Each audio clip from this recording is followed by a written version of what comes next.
Assalamualaikum teman-teman. Di video kali ini kita akan membahas mengenai hadis maktu.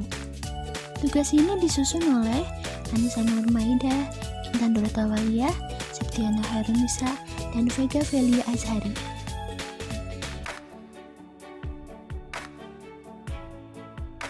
Apa itu hadis? Hadis disebut juga sunnah, adalah perkataan, perbuatan, ketetapan, dan persetujuan dari Nabi Muhammad SAW yang dijadikan landasan syariat Islam. Hadis dijadikan sumber hukum Islam selain Al-Quran. Dalam hal ini, kedudukan hadis merupakan sumber hukum kedua setelah Al-Quran.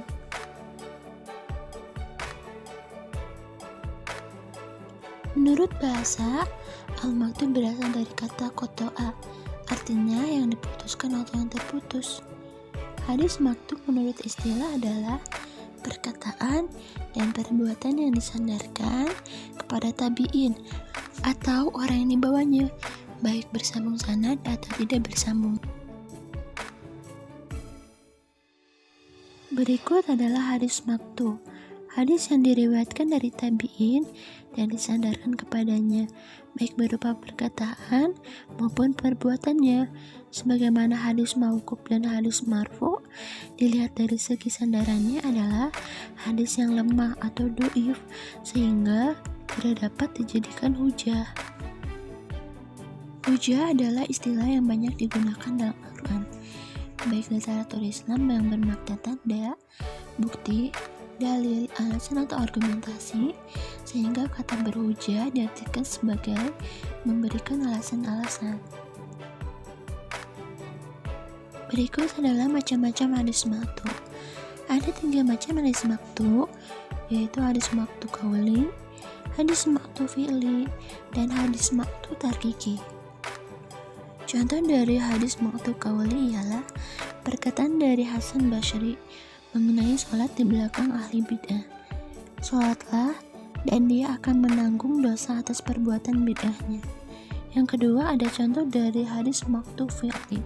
Contohnya ialah perkataan dari Haram bin Jubair yang merupakan salah seorang senior di kalangan tabi'in. Orang mukmin itu apabila telah mengenal Tuhannya, niscaya dia akan mencintainya. Dan apabila ia mencintainya, niscaya Allah menerimanya. Selanjutnya ada contoh dari maktu tarkiki. Contohnya adalah seperti perkataan Hakam bin Utaibah. Ia berkata, adalah seorang hamba mengimami kami dalam masjid itu, sedang Surai juga atau sholat di situ. Surai adalah seorang tabi'in. Riwayat hadis ini menunjukkan bahwa Surai membenarkan seorang hamba tersebut untuk menjadi imam. Selanjutnya ada kehujahan hadis maktu. Dalam hal ini, para ulama berpendapat bahwa hadis maktu tidak dapat dijadikan hujah. Akan tetapi, apabila pendapat tabi'in itu telah berkembang dalam masyarakat, sedangkan pendapat tersebut tidak dibantah oleh siapapun, maka di antara ulama ada yang memandangnya sebagai suatu ijma sukuti. Pendapat lain mengatakan hadis maktu tidak dapat dijadikan hujah dalam hukum syara sekalipun sahih, karena ia bukan yang datang dari Nabi. Dia hanya perkataan atau perbuatan sebagian atau salah seorang umat Islam. Tetapi jika ada di sana bukti-bukti kuat yang menunjukkan kema'rufannya, maka dihukumi marfu mursal.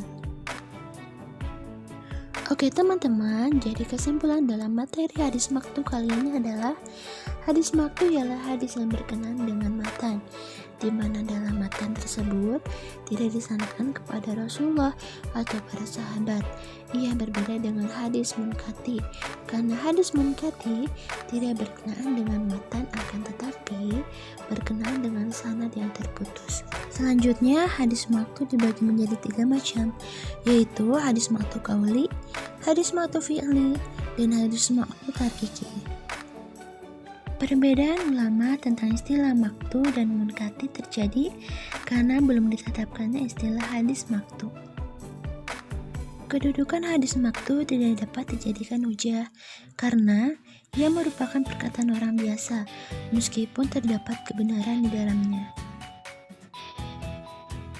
Oke teman-teman, pembelajaran kali ini tentang hadis maktu telah selesai.